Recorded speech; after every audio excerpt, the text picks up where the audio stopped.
Wala namang yumaman sa pag-iipon. May kakilala ka na bang milyonaryo o bilyonaryo na walang disiplina? Pinatunayan ni Carlo na pag may sinuksok, may madudukot. Matapos kasi ang halos 5 oras na pagbibilang ng pera, ang ipon ni Carlo umabot ng mahigit 300,000 pesos.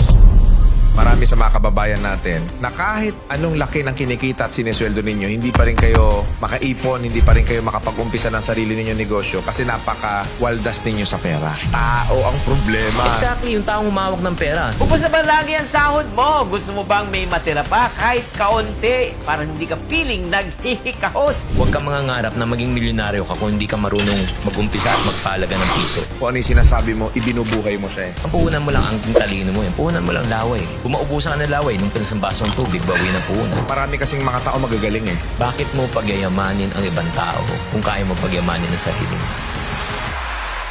Good morning, good afternoon, and good evening mga boss. Napaka-special